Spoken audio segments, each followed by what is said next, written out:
Salut vous tous, ici Jeff Rose. Alors, il y a eu toutes sortes de débats dans les derniers jours. Il y a le débat CAA Click qui, bon, on savait déjà que ce moyen euh, digital pour la SAAC, ben, ça ne fonctionnait pas. Autre chose, eh bien, le débat de la diplomation chez les garçons, parce qu'évidemment, il y a eu le palmarès des meilleurs cégeps à travers la province du Québec. D'ailleurs, c'était très intéressant à lire.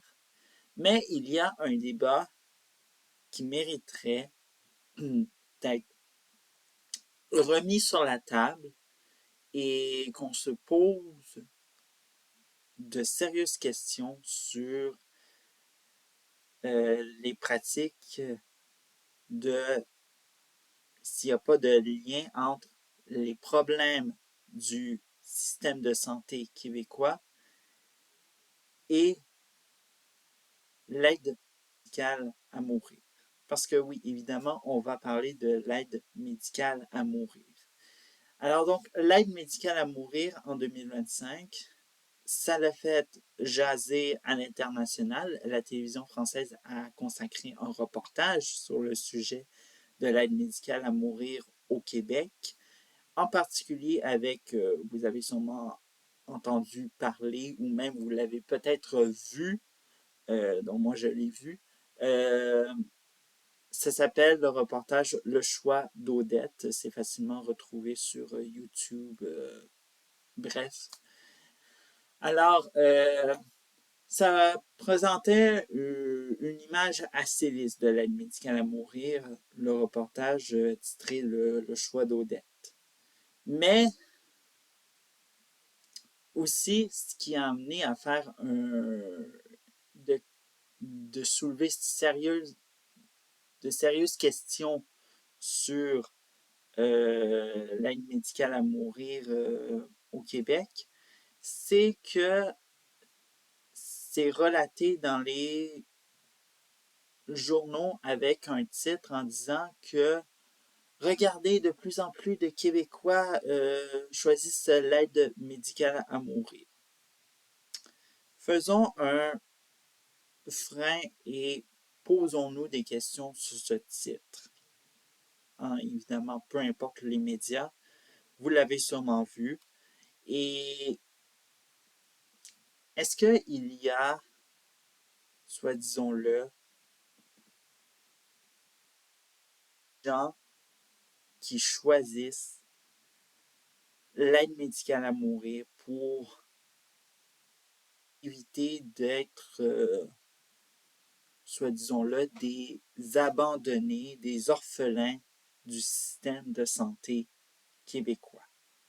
C'est quand même une très bonne question, hein, parce que évidemment, on sait très bien que le système de santé, peu importe au Canada, et ça inclut la province du Québec, eh bien malheureusement, les salles d'urgence débordent, les soins sont parfois plus offerts selon les régions, ou sinon sont euh, peine à combler le personnel nécessaire pour donner le service.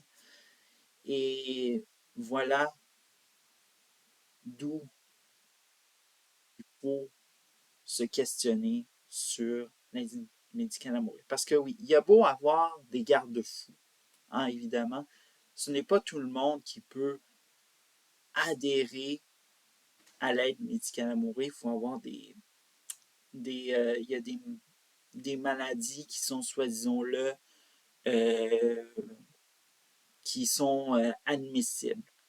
Mais il y a des gens, bon, 2020 est passé par là, hein, on sait très bien qu'est-ce qui s'est passé, les listes de chirurgie se sont allongées, il y a des gens qui avaient peut-être une maladie qui était curable soit disons-le, facilement guérissables, qui sont passés à un stade de incurable, alors donc la maladie était guérissable facilement avant, puis là, après, ben, il n'y a plus rien à faire.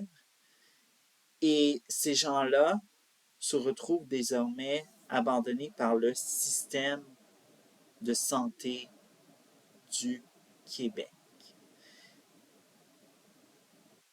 Pire encore, on leur fait dire avec, soi-disant-le, ces nouvelles récentes de l'aide médicale à mourir que des gens choisissent de plus en plus. On dirait qu'on fait la promotion de la mortalité facilement. Hein, on a, soi-disant-le, on est de plus en plus, je pense, c'est de plus en plus malaisant, l'aide médicale à mourir, de plus en à la fois comme oui, c'est réglementé, bon, on est rassuré, mais en même temps, il y a un malaise. Et c'est ce malaise en question qu'il faudra qu'on aborde à un moment donné. Et malheureusement, c'est une réalité. Est-ce qu'il y a des gens qui ont été abandonnés par le système de santé, qui avaient une maladie curable devenue incurable, qui ont été admissibles pour l'aide médicale à mourir? C'est une question qui semble être, disons-le, une très bonne question. Bon, autre chose, évidemment, pendant qu'il y avait ce débat, on apprend dans un article du média Le Soleil que des détenus, bon, on sait que les détenus ont le droit de faire devenir trans, eh bien, ils ont le droit à l'aide médicale à mourir. Ouais. C'est ça la justice au Canada. Sentence bonbon, vous avez le droit de, si vous voulez vous sentir femme, vous pouvez faire votre transition. Si vous êtes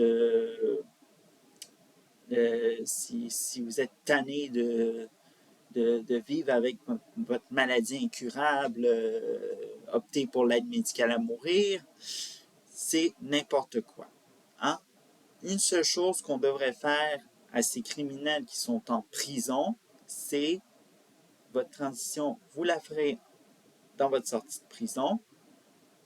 Votre aide médicale à mourir, eh bien, vous le ferez quand vous serez en sortie de prison. Facile de même. Parce que non seulement on fait la promotion de l'aide médicale à mourir, mais on l'opte pour les criminels. Ces êtres-là, ces pourritures de la société qui peuvent facilement opter pour l'aide médicale à mourir alors que leurs victimes souffrent encore, c'est tout à fait inadmissible. Alors, vous voyez à quel point que, oui, il y a des garde-fous pour l'aide médicale à mourir au Québec, mais il y a des failles énormes que les, le gouvernement du Québec ne souhaite vraiment pas remettre sur la table et c'est très bien que un jour ou l'autre, ça va peut-être leur exploser en pleine face que ce que vous voyez dans tout ça. Alors, message est tout ça, l'aide médicale à mourir, ce débat-là, ce n'est pas encore réglé.